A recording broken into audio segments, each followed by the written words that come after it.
پہنچا دیا. تو یہ ایک ان دونوں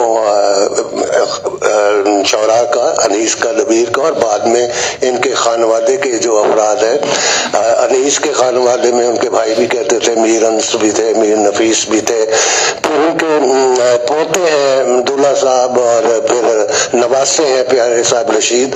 تو یہ انہوں نے مرثیے کو آگے بڑھایا. اب کیونکہ باتیں بہت ساری کرنی تھی اور مجھ سے اختصار کا کہا گیا ہے، تو میں یہ کہوں گا کہ جو مسدس کی جو شکل دی گئی تھی ان 4 شعراء نے دی تھی، اس کو تجربات تو اس میں بہت سے ہوئے ہیں، لیکن اس کی شکل کو جو ہے وہ مسخ نہیں کیا جا سکا. مسدس میں مرثیہ کہا جا رہا ہے، اور 9 اجزاء کا جو حوالہ دیا گیا ہے وہ اس میں ہونا چاہیے. جو لوگ مرثیے کے اجزاء سے گریز کر رہے ہیں، جبکہ مرثیے کا ایک اضافی نقطہ جو ہے وہ گریز بھی ہے، جب موضوع سے ہٹنا ہوتا ہے تو وہ گریز بھی شاعر اختیار کرتا ہے. تو مرثیے میں مسدس کی جو حیت ہے اس کو برقرار رہنا چاہیے، کیونکہ پہلے جو ہے وہ نوحہ لکھا گیا یا مثنوی لکھی گئی، مربع لکھا گیا، تو وہ سارے حصائی شاعری میں چیزیں آتی ہیں. وہ اس کو ہم جب مرثیہ کہیں گے تو خمسہ کو مرثیہ کہیں گے اور مسدس کو مرثیہ کہیں گے. خمسہ کا بھی رواج آج کل ہٹ گیا ہے، لیکن اس میں مسدس کا جو مسدس کی کامیابی یہ ہے کہ آج کے جو جدید شعراء ہیں، میں نے دیکھا ہے کہ وہ بھی اس کو برقرار رکھے ہوئے ہیں. ہمارے اسی شہر میں بہت سے نوجوان شاعر ہیں جو مرثیہ کہہ رہے ہیں، اور رباعی کی بحر میں بھی انہوں نے مسدس لکھی ہے، اور جس میں اختر عثمان کا نام آتا ہے. شکیل جاذب نے امام حسین علیہ السلام کے جو خطبات ہیں ان کو منظوم کیا. رحمان فارس ہے، شہاب صفدر ہے، یہاں ابرار باری مرحوم ہے، انہوں نے یہ نوجوانوں نے مرثیے کہے ہیں. تو میں سمجھتا ہوں کہ جہاں تک یہ کہا گیا کہ بھی وہ مرثیہ کسی ایک سیٹ کا نہیں ہے، تو یہ بات درست ہے. اس میں ہم دیکھتے ہیں کہ ہمیں تاریخ میں بھی ملتا ہے کہ ہندو شعراء جس میں چنو لال دلگیر ہے، ہری چند اختر ہے، رانی روپ گوار ہے، اور بہت سے دلگیر ہے، اور بہت سے لوگ ہیں جنہوں نے مرثیے کہے ہیں اور مسدس کی حیت میں کہے ہیں. اسی میں مرثیے کو آگے بڑھایا ہے. اور جوش کہہ چکے ہیں کہ انسان کو بیدار تو ہو لینے دو، ہر قوم پکارے گی ہمارے ہیں حسین. تو امام حسین جو ہے وہ تمام انسانیت کے محسن ہیں، اور ان کا حوالہ انسانیت کے حوالے سے آتا ہے. اس میں مسلم اور نان مسلم کا کوئی رول نہیں ہے. سب ان کو پسند کرتے ہیں، ان کی جدوجہد کو. زلزلہ کے حوالے سے جو بات کی گئی ہے، تو زلزلہ جو ہے وہ باقاعدہ کربلا کا ایک کردار ہے، اور یہ وہ زلزلہ تھا جو بچپن میں پیغمبر صلی اللہ علیہ وسلم کو ہدیہ کیا گیا تھا، اور وہ امام حسین کو حضور صلی اللہ علیہ وسلم نے عطا فرما دیا تھا. تو یہ اس کا باقاعدہ کردار ہے. اس کی حرکات و سکنات کو اگر آپ دیکھیں، اور جیسے ڈاکٹر صاحب نے اشارہ بھی کیا کہ جناب سکینہ سموں سے لپٹ گئی تھی وہ، اور اس کے بعد پھر جب وہ شہادت کے بعد واپس خیمے کی طرف گھوڑا آتا ہے، زلجنہ آتا ہے، تو وہاں پہ بیویوں نے جو بیان کیے ہیں، تو درمیان میں زلجنہ کھڑا ہوا تھا اور اس کے ارد گرد بیویاں کھڑی تھیں اور وہ بیان کر رہی تھیں. تو مرثیے میں سمجھتا ہوں کہ بہت سے حوالے ہیں. اور ایک بات آخر میں یہ کہوں گا کیونکہ وقت کی کمی ہے کہ دیکھیں ایپک میں اور مرثیے میں بہت فرق ہے. ایپک جو ہے وہ آپ کا تخلیق کردہ کردار ہوتا ہے، اس کو آپ بڑھا بھی سکتے ہیں، کم بھی کر سکتے ہیں، اور کسی مقام پہ آپ اس کو ختم بھی کر سکتے ہیں. لیکن خیالی کردار، لیکن کربلا کے جو واقعہ ہے وہ ملکوتی کرداروں سے وابستہ ہے. اس میں آپ کو بہت نازک مراحل سے گزرنا پڑتا ہے.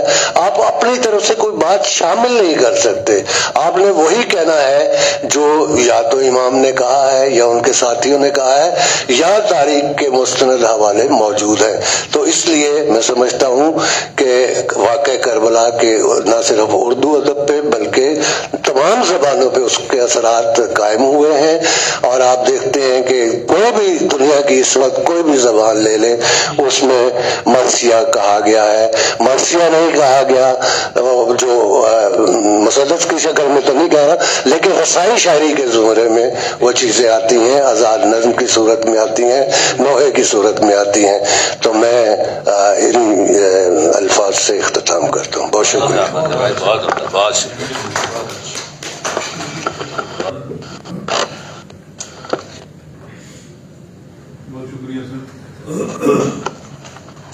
جناب منظر نقوی صاحب موضوع کے حوالے سے اظہار خیال فرما رہے تھے اور بہت اہم بات کی کہ مرثیہ ایک ایسی صنف ہے جس میں یعنی تاریخی حقائق کو شاعر جو ہے وہ یعنی اپنی قوت متخیلہ کے مطابق تبدیل نہیں کر سکتا. جو دیگر اصناف ہیں اس میں تو شاعر کی جو پاور آف امیجنیشن ہے وہ تو کام کر رہی ہوتی ہے. یہاں آپ نے تاریخی حقائق کو بالکل جوں بتوں بیان کرنا ہے، یعنی ایک طرح کی تحدید ہے شاعر کے پاس. لیکن اس تحدید کے باوجود جو کمالات دکھائے ہیں مرثیہ گو شاعروں نے، سبحان اللہ. تقریب کے صدر گرامی قدر ممتاز دانشور شاعر حق زباں قابل احترام پروفیسر ڈاکٹر مقصود جعفری صاحب کی میں خدمت میں عرض کروں گا کہ وہ زیر خیال فرمائیں. ڈاکٹر مقصود جعفری صاحب.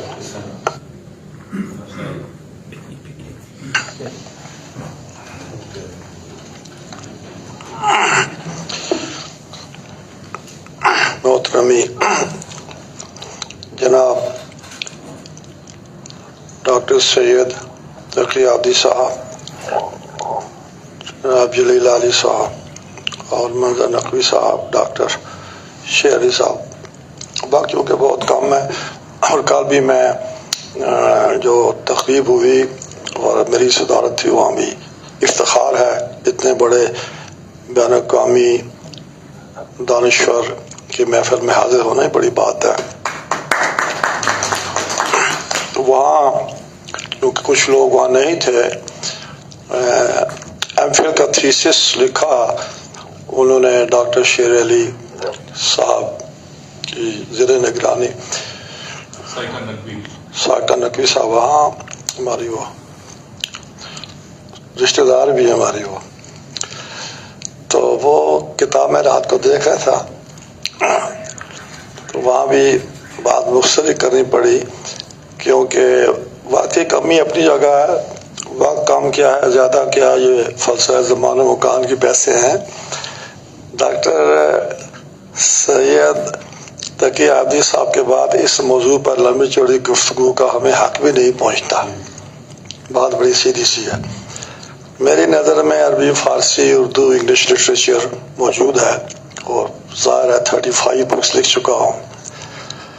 لیکن سچی بات ہے مرثیہ جو ہے اس کا جو روایتی پس منظر ہے دکن سے شروع ہوا، یا میں اس پہ بات نہیں کرتا. ڈاکٹر صاحب نے بڑی تفصیل سے باتیں کر دی ہیں اور one can say that he is one of the best scholars or specialists of the subject. تو میری نظر میں چونکہ زندگی پر انگلش لٹریچر کا استاد رہا ہوں، ابھی منظر نقوی صاحب نے ایک بات کی ایپک کی. ایپک کو ہم اردو میں رزمیہ نظم کہتے ہیں. تو واقعی آپ نے درست فرمایا کہ اس میں اب شیکسپیئر کے، میں تو شیکسپیئر کی قبر پہ بھی گیا ہوا ہوں، وہ بڑی دلچسپ داستان ہے وہاں کی. تو وہ واقعی مرثیے میں تو وہ باتیں نہیں کی جا سکتی کہ ایسے تخیل کے گھوڑے دوڑائے جائیں جن کا واقعہ کربلا سے ذکر ہی کوئی نہ، مقصد ہی کوئی نہ ہو، تعلق ہی کوئی نہ ہو. تو یہ بڑا وہ باریک تلوار پہ اس پہ چلنے والی بات ہے. تو دو لفظ استعمال ہوتے ہیں نوحے کے لیے، مرثیے کے لیے ایلجی کہہ لیں یا درج کہہ لیں. تو ڈاکٹر صاحب نے تمام موضوعات کو دیکھا. میں ایک بار ڈاکٹر صاحب کے بارے میں کہنا چاہوں گا کہ جو ارتقاء کی باتیں ہیں وہ تو ڈاکٹر صاحب کہہ چکے ہیں, نو نیڈ آف ریپیٹنگ. چند سال پہلے میں دوست بیٹھے ہوئے, چند سال پہلے نیو یارک میں اقبال کانفرنس تھی, تو ڈاکٹر صاحب سادات کے لیے تشریف لائے کینیڈا سے, اور مجھے اعزاز حاصل ہوا, آئی واز چیف گیسٹ, اور اقبالیات پہ بات ہوئی. تو وہاں میں بڑا متاثر ہوا پہلی دفعہ کہ ڈاکٹر صاحب کا جو انگریزی پہ, اردو پہ, فارسی پہ جو ان کی کمانڈ ہے, اور پھر انشاء پر وہ انشاء صاحب پر مجھے انہوں نے اپنی کتاب بھی دی, اور میر انیس پر بھی, وہ میں نے پڑھی ہیں. تو ڈاکٹر صاحب تقریباً 60 کتابیں کم از کم, بہت بڑی بات ہوتی ہے. اور پھر ہی از اے فزیشین, اور اس میں بھی بڑی ڈگری ہے ان کے پاس. تو یہ ایک نابغہ روزگار ہیں. اب وہ مسئلہ ہے کہ اگر آپ کی نظر سے نظری نشاوری کے صاحب تبریزی, میں صاحب تبریزی کا بھی حاضر ہوا, ڈاکٹر جواد اقبال اور میں اکٹھے تھے ایک کانفرنس میں, علامہ اقبال کے بیٹے. تو موسم کاشی کے یہ فارسی سے بہت آیا ہے, لیکن میں آپ سے اتفاق کروں گا ڈاکٹر صاحب, آپ نے کل بھی بڑی اچھی بات کی تھی. ٹھیک ہے, فارسی بنتاؤ ببینی نقشۂ رنگ رنگ بگذر از مجموعے اردو کے بھی رنگ منست. عالم میں کہا نا, زبان پہلوی کی ہم زبانی ہو نہیں سکتی, ابھی اردو میں پیدا وہ روانی ہو نہیں سکتی.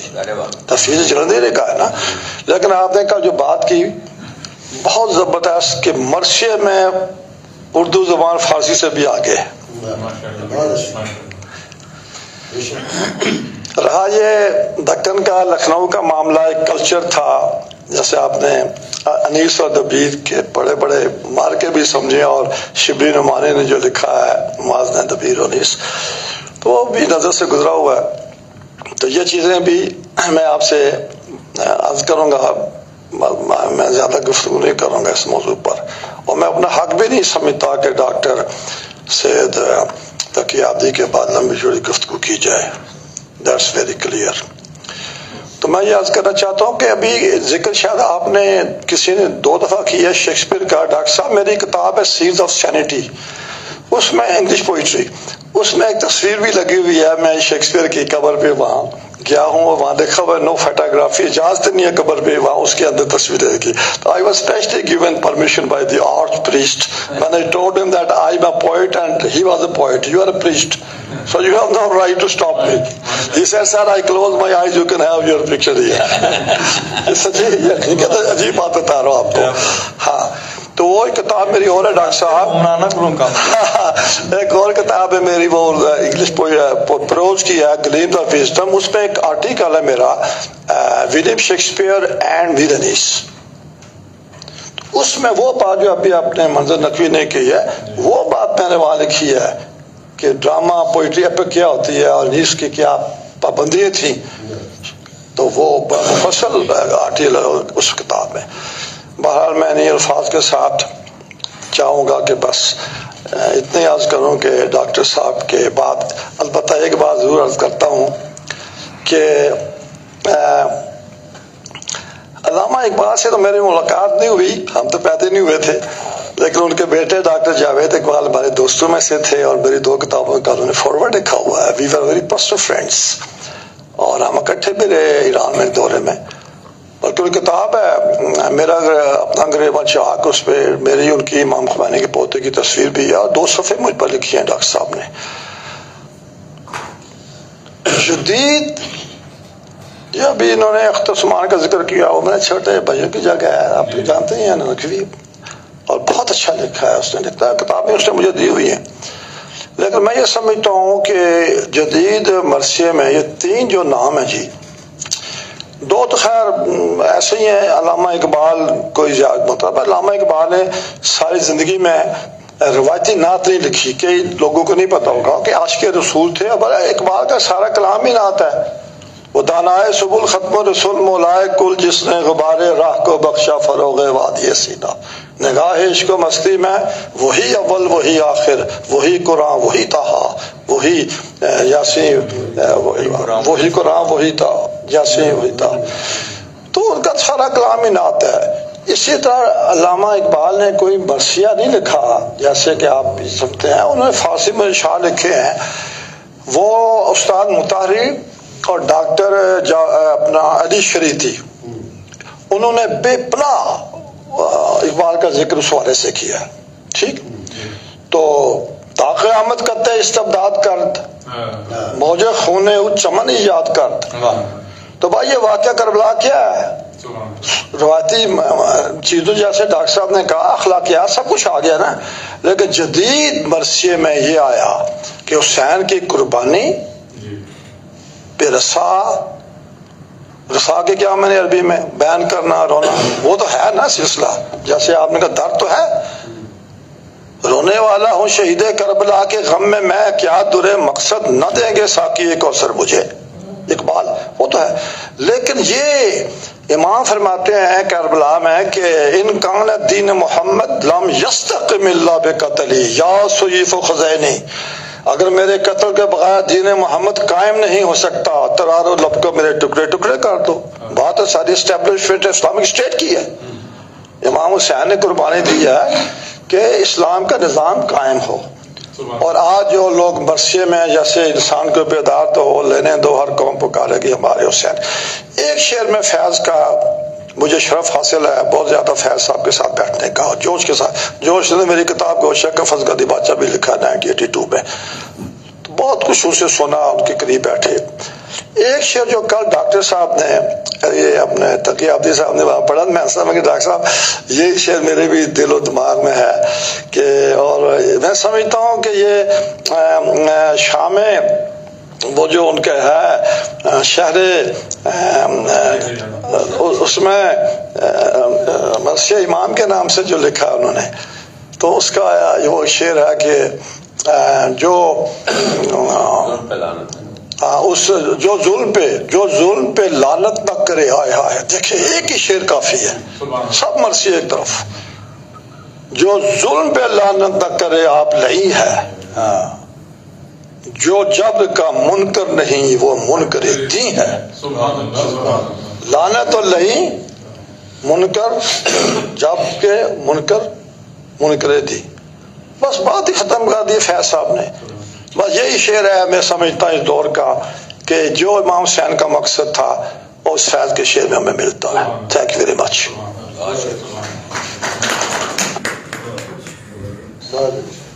سبحان اللہ. محترم پروفیسر ڈاکٹر مقصود جعفری صاحب اظہار خیال فرما رہے تھے اس تقریب کے صدر گرامی قدر. کل جس طرح بتایا بھی گیا، ابتدا میں بھی ڈاکٹر سلیم مظہر صاحب بھی فرما رہے تھے اور کل پروفیسر جلیل علی صاحب بھی فرما رہے تھے کہ جب ڈاکٹر تقی عابدی صاحب تشریف لاتے ہیں پاکستان اسلام آباد تو ان کی سعادت ہے، یعنی ان کی برکات سے کچھ اس طرح کی تقاریب ہوتی ہیں جو بہت ان کا یعنی ادبی اہمیت تو ہوتی ہے لیکن ایک روحانی اور دینی یعنی اہمیت بھی ہوتی ہے. تو کل ہم نے جو ادارے کا جو بڑا ہال ہے، ادارہ فروغ قومی زبان کا کانفرنس ہال، اس میں اردو نعت اقبال اور عشق رسول، اور اس میں ڈاکٹر تقی عابدی صاحب نے جو شاندار یعنی کلیدی خطبہ ارشاد فرمایا. تو پروفیسر جلیل علی صاحب جب گفتگو کر رہے تھے تو انہوں نے اس نقطے کو بہت ایک وسیع تناظر میں لیا کہ جو اقبال کے ہاں جو حضرت محمد صلی اللہ علیہ وسلم کا ذکر ہے اور جو نعت ہے وہ روایتی انداز میں تو نہیں ہے، لیکن جتنی بھی منظومات ہیں وہاں پر یعنی حضرت محمد صلی اللہ علیہ وسلم کا ذکر آتا ہے، اور کوئی 5 سے 7 پوائنٹس اس طرح کے بتائے کہ دیکھیے یعنی اقبال نے کس طرح روشنی کشید کی ہے عشق مصطفیٰ سے. مثلا جو اقبال کا شعر ہے کہ صدق خلیل بھی ہے عشق، صبر حسین بھی ہے عشق، معرکہ وجود میں بدر و حنین بھی ہے عشق. تو میں نے پھر علی صاحب کی خدمت میں گزارش کی کہ چونکہ یہ موضوع جو مرثیہ ہے یعنی اہل بیت کا ذکر جو ہے وہ یعنی مصطفیٰ کے ذکر سے الگ تو نہیں ہے، تو یہ موضوعات بھی آپس میں جڑے ہوئے ہیں ایک طرح سے. تو میں نے قابل احترام پروفیسر جلیل علی صاحب کی خدمت میں گزارش کی اور انہوں نے ہماری، تو میں اب ان سے ان کی خدمت میں گزارش کرتا ہوں کہ پلیز اظہار خیال فرمائیں.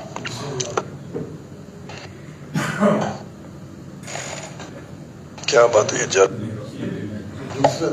ٹھیک ہو بیٹا، زیادہ دیر تک دباتا ہے. بسم اللہ الرحمن الرحیم. صاحبان اسٹیج و معزز حاضرین، بہت ہی سرشار کر دینے والی گفتگو تقی عابدی صاحب نے فرمائی. اور ناظرین جو آپ کے ناظرین تو زیادہ امپورٹنٹ ہے آج، کیونکہ وہ دور بیٹھے، انہوں نے اتنا وقت دیا ہے ہمیں اور توجہ سے سنا. تو تقی عابدی صاحب کے ساتھ تو رشتہ بہت گہرا ہوتا چلا جا رہا ہے، اور اس کی وجہ ایک یہ بھی ہے کہ ہم پیر بھائی ہیں. یہ بھی اقبال کے مرید ہیں، ہم بھی اقبال کے مرید ہیں، تو اس اعتبار سے بہت رشتہ گہرا ہے.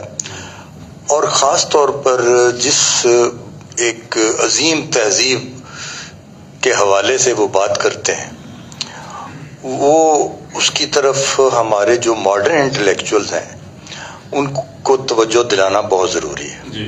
یہ ہم محسوس کرتے ہیں کہ ہمارا جو انٹلیکچوئل ایلیٹ ہے وہ ہماری فکری تہذیبی روایت کا جو مرکزی بہاؤ ہے اس سے ذرا اس طریقے سے پیوستہ نہیں ہے جیسا کہ ہونا چاہیے. اور قوم سے گلہ نہیں ہے، ہماری قوم ماشاءاللہ بہت خبردار ہے، بڑی چوکنی ہے. یہ مولوی کی بھی بات سنتی ہے، نہ انٹلیکچوئلز کی بھی بات سنتی ہے، نہ ان کی مانتی ہے نہ مولوی کی مانتی ہے، اور اقبال کی اور قائد اعظم کی مانتی ہے. اور بہت ہی بالواسطہ طریقے سے ان کے اندر یہ چیزیں اتری ہوئی ہیں. میں جو معلومات ہیں مرثیہ کے بارے میں اور جو ارتقاء کے حوالے سے باتیں کی ہیں تقی صاحب نے، اس پر تو کوئی اضافہ نہیں کر سکتا، اتنے بڑے اسکالر ہیں وہ. لیکن میں مرثیہ کا جو کردار ہے ہماری فکری تہذیبی روایت کے اندر، اس پر ضرور کچھ بات کرنا چاہتا ہوں. ہم نے پاکستان کا مقدمہ جو تھا وہ اس بنیاد پر لڑا تھا کہ ہندوستان کے مسلمانوں کی ایک منفرد تہذیب ہے، جسے آپ ہند اسلامی تہذیبی تشخص کہہ سکتے. قائد اعظم نے بتایا کہ ہمارے ہیرو الگ ہیں، ہماری زبان الگ ہے، ہمارے عقائد الگ ہیں، ہماری روایتیں الگ ہیں. تو میں سمجھتا ہوں کہ یہ جو بر صغیر میں ہمارے الگ تشخص کے خد و خال ابھرے ہیں، ان کے پیچھے مرثیہ کا بڑا اہم کردار ہے. کیونکہ مرثیہ کے اندر پورا جو ہماری تہذیبی اسلامی تہذیبی منظر نامہ ہے، جس میں خانگی رشتوں کا صورتحال ہے، جس میں کسی مشکل وقت میں ایک دوسرے کے ساتھ وفاداری کا جو پہلو ہے، جس میں خیر اور شر کا جو ایک آفاقی تصادم ہے، اس کے اندر خیر کی طرف کس طریقے سے ڈٹ کے کھڑے ہونا ہے، وہ پہلو ہے. تو اتنے پہلو ہیں اس کے کہ جو ہماری تہذیب کرتا ہے، اور کیسے کرتا ہے اس کی ذرا اسٹریٹجی دیکھیے آپ. شاید ہی کوئی ایسا پتھر دل آدمی ہو جو میر انیس کے، میر دبیر کے، اس طرح کے بڑے مرثیوں کو پڑھتے وقت اپنے آپ کو قابو میں رکھ سکتا. تو گویا وہ انسان کا دل پگھلا دیتے ہیں، اور اس کے بعد اس کے اندر آپ کی فکری تہذیبی رو جو ہے آپ کے لہو میں دوڑا دیتے. تو ظاہر ایسی صورتحال میں جب کہتے ہیں کہ لوہا گرم ہو جاتا ہے، تو پھر جو چیز آپ کے اندر اترتی ہے وہ آپ سے نکل نہیں سکتی. تو یہ بہت بڑا رول. پھر میں یہ سمجھتا ہوں کہ مرثیہ کے حوالے سے ایک بات یہ بھی ہمارے سامنے آئی جو اسلام کے اندر پہلے سے موجود تھی، مگر اس کو بہت بڑا استعارہ مل گیا کربلا کے حوالے سے. وہ یہ کہ جب ظالم اور مظلوم کا مسئلہ آئے، جب جبر اور اختیار کا مسئلہ آئے، تو اس وقت چاہے آپ کا ہم عقیدہ بندہ بھی ہو، اس کے سامنے بھی آپ نے بے نیام تلوار ہو جانا. یہ بات ہے جو اسلام کی آفاقیت پہلے سے اس کے اندر یہ چیزیں موجود. تو اس کو ایک بہت بڑے. اب یہ جو بات ابھی ہوئی تھی رزمیہ کی، ہمیں یہ دیکھنا چاہیے کہ وہ کون سی بات ہے کہ اتنے سالوں سے مرثیہ لکھا جا رہا ہے مگر اس میں نئے امکانات جو ہیں وہ ختم ہی نہیں ہوتے. اس کا مطلب ہے کہ جس پرفیکشن پر جا کر یہ سارا رزمیہ بنا ہے وہ تو اصل میں کائنات کا بنیادی رزمیہ ہے. تو اس لیے بھلے آپ کوئی نیا کردار تخلیق نہ کر سکیں لیکن اس میں اتنی گنجائش موجود ہے کہ آپ نے عرب کی سرزمین میں ہونے والا واقعہ جو تھا اس کو ہندوستان کی سرزمین کے فکر و احساس کا حصہ بنا دیا. کیسے بنا دیا؟ اسی لیے بنا دیا کہ میر انیس ہندوستان کے تھے. تو میر انیس نے پھر اس میں یہ جو تھا ہندوستان کے کلچر کی جو خوبو تھی اس کو اجاگر کیا اور آپ کو محسوس کروایا. وہ جو فاصلہ تھا جسے آپ تہذیبی فاصلہ کہہ سکتے ہیں یا ثقافتی یا کلچرل فاصلہ کہتے ہیں وہ انہوں نے پاٹ دیا. تو یہ پاٹا نہیں جا سکتا جب تک آپ یہاں کی سائیکی جو ہے اس کو ساتھ شامل نہ کریں. تو یہ میر انیس نے اپنے کرداروں میں کیا اور ان کرداروں کا ایک یعنی ہندوستانی اسلامی روپ جو ہے وہ بنایا. اچھا ایک اور بات جو میں عرض کرنا چاہتا ہوں وہ یہ ہے جو انہوں نے کہہ بھی دی ہے منظر نقوی صاحب نے کہ مرثیہ مخصوص کر دیا گیا ہو گیا مسدس کے ساتھ. اب مسدس کی بنیادی فارم میں تو کوئی تبدیلی نہیں آئی کہ 6 مصرے ہوں گے, ایک ٹیپ کا مصرع ہو 6 ہوگا, اس کے اندر تبدیلیاں کی گئیں. اب اس پر بھی بات ہونی چاہیے کہ یہ فارم جو ہے کیوں اس کے لیے اتنی موزوں ثابت ہوئی کہ آپ کسی اور فارم میں اٹیمپٹ کرتے ہیں تو وہ تاثیر اور وہ ڈیپتھ پیدا نہیں ہوتی. تو بھلے اس میں آپ بحریں مختلف استعمال کر سکتے ہیں مگر یہ جو ہے کہ پہلے بات کو ڈیولپ کرتے ہیں اور آخر میں 2 مصروں پر جا کر ایک پنچ لائن بناتے ہیں اور کہتے ہیں, تو اس پر بھی اس کی فارم کی جو ہے اہمیت. اب دیکھیں میں صرف موٹی موٹی وہ قدریں میں آپ کو عرض کرنا چاہتا ہوں جو مرثیے کے حوالے سے ہمارے اندر کاشت ہوتی ہیں. ہمارا جو تہذیبی تربیت کرتا ہے خیر و شر کی میں نے عرض کی اور ظالم کے سامنے حق گوئی اور بے باکی سے کھڑے ہونے کی بات کی اور ایمان و یقین کے لیے قربانی کی بات ہے, رشتوں کے احترام کا درس ہے, اخلاق و کردار کی باتیں ہیں.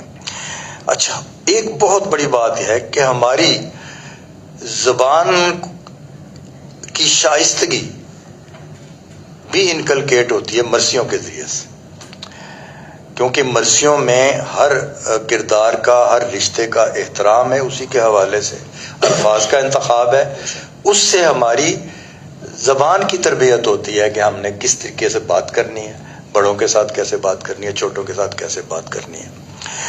تو شائستگی اظہار میں بھی مرثیے کا بہت بڑا کردار ہے. پھر جرأت و بہادری ہے, دوسروں کے دکھ درد کو محسوس کرنے کی بات ہے. اور اب ایک بات اور, وہ بات یہ کہ مرثیہ ایک جہادی تحریک بھی پیدا کرتا ہے, تحریک جہاد آپ کے اندر پیدا کرتا ہے جس کی انسانیت کو ضرورت ہوتی ہے. یہ جہاد جو ہے یہ کوئی صرف اسلام ہے کیا؟ اسلام کھڑا ہے, اللہ تعالیٰ نے ہر انسان کے اندر جو خیر اور شر کی تمیز ان بلڈ رکھی ہوئی ہے اس کا محمدی چینلائزیشن جو ہے اس کو اسلام کہتے ہیں. یعنی ایک ہی بات ہے پوری دنیا میں, بے شک بے شک, لیکن اس کو رسول اللہ صلی اللہ علیہ وسلم اور قرآن کے ذریعے سے جس کمپریہنسو انداز سے ایک نظام فکر بنایا گیا ہے, ایک نظام حیات بنایا گیا ہے اور ایک وجودی احساس جس کے ذریعے سے آپ کے اندر انکلکیٹ ہوتا ہے, پوری دنیا کے اچھے انٹلیکچوئل اس بات پر متفق ہیں کہ اس سے بڑی روایت کوئی نہیں ہے الوہی. پھر ہمارا تو ایمان یہ ہے نا کہ ساری الوہی روایات کی یہ جامع ہے, آخر پر آئی ہے اور سب کی تائید کرتی ہے اور مکمل کر رہی ہے. تو یہ ہے بات اس کی افاقیت کی, اس کے اندر افاقیت موجود ہے. ہم بعض کا یہ سمجھتے ہیں کہ شاید حضرت امام حسین نے کوئی الگ سے کوئی کردار ایسا ادا کیا ہے جس کی وجہ سے وہ افاقی ہے. ابھی رسول اللہ صلی اللہ علیہ وسلم کے بارے میں کتنے غیر مسلمانوں نے کیا کچھ لکھا ہوا, تو کوئی انکار کر سکتا ہے؟ the 100 who have influenced history میں ان کا سب سے پہلے نام ہے. تو اسلام تو ہے ہی آفاقیت کا نام. ٹھیک ہے جی. تو وہ کچھ ہمارے اپنوں کی تنگ نظریاں اور زیادہ تر غیر مسلم دنیا کے لوگوں کی، دانشوروں کی تعصب اور تنگ نظریاں کہ انہوں نے اس کو محدود کیا کہ شاید یہ آفاقی نہیں ہے. تو اسی لیے آپ آج دیکھ رہے ہیں کہ 2 مہابیانیاں تھے نا، ایک مارکسزم کا مہابیانیہ ہے اور ایک اسلام کا مہابیانیہ ہے. ایک مہابیانیہ سے جو میٹیریلسٹک تھا ویسٹرن ورلڈ نمٹ چکی ہے. اب جو ساری تھیریز آ رہی ہیں وہ اسلام کے خلاف آ رہی ہیں، چاہے وہ تہذیبوں کے تصادم کی بات کہیں، چاہے اسلاموفوبیا کی بات کریں، چاہے وہ یعنی اس طرح کی جتنی بھی وہ باتیں، ایون فنڈامنٹلزم کی بھی باتیں کریں، تو وہ ساری کی ساری اب یہ ہے. تو کیوں ہے؟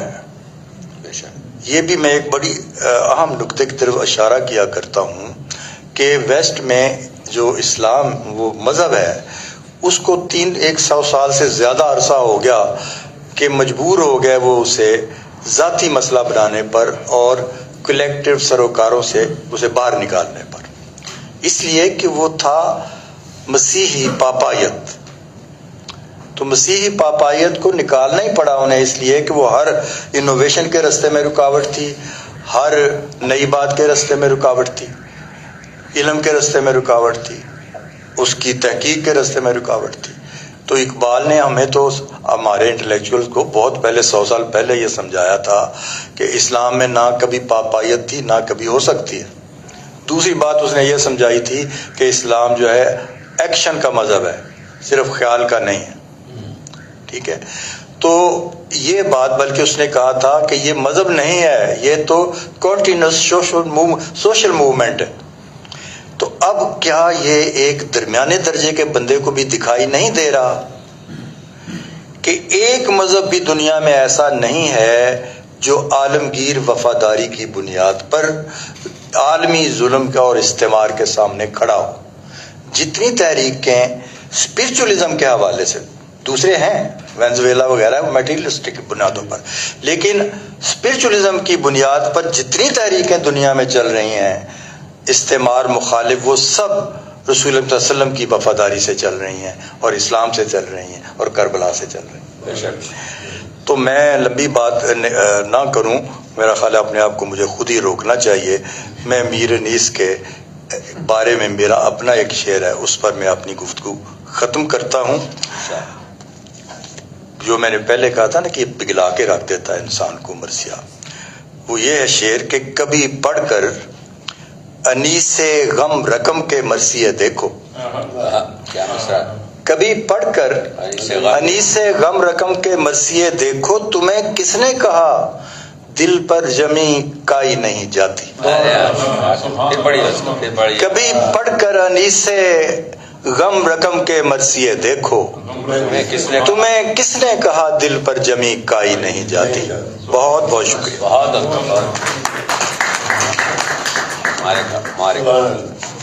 کر دیا.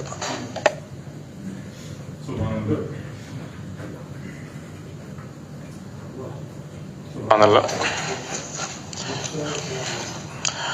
تقریب کے اختتام پر ہم تمام معزز مہمانان گرامی اور شرکائے کرام کا شکریہ ادا کرتے ہیں.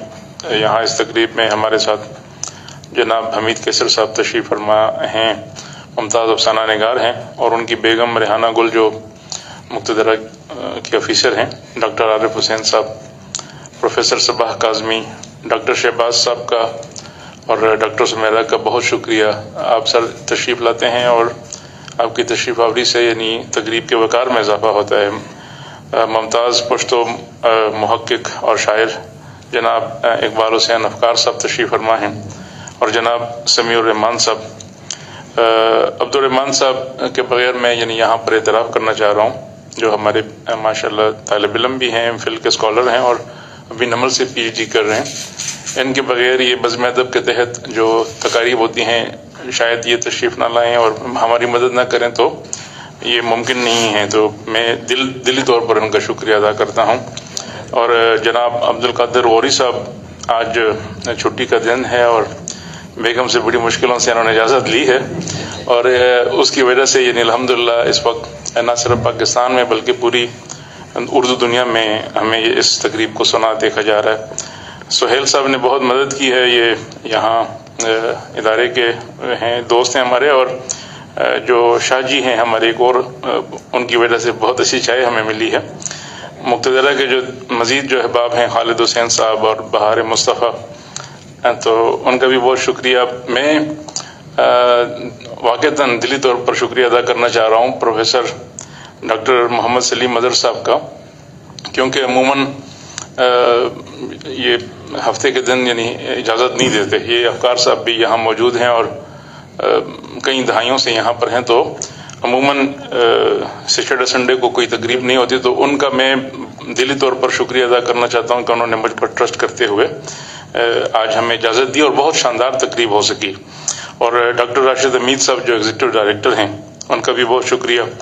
ہم خاص طور پر قابل صد احترام پروفیسر جلیل علی صاحب، پروفیسر ڈاکٹر مقصود جعفری صاحب، جناب منظر نقوی صاحب، اور جس کی وجہ سے یہ بہت ہی شاندار فکر انگیز تقریب ممکن ہو سکی، کینیڈا سے ہمارے مہمان خاص جناب ڈاکٹر تقی عابدی صاحب کے بہت انہوں نے احسان ہیں۔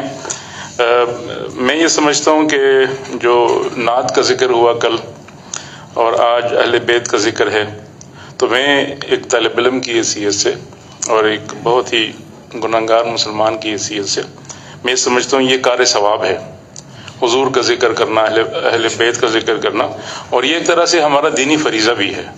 تو میری دعا ہے کہ اللہ تعالیٰ ہماری اس کاوش کو قبول، شرف قبولیت عطا۔ اب ہم ایک بار پھر یعنی چائے پئیں گے، اور جو ناظرین ہیں وہ بھی چائے پی سکتے ہیں۔ اللہ حافظ۔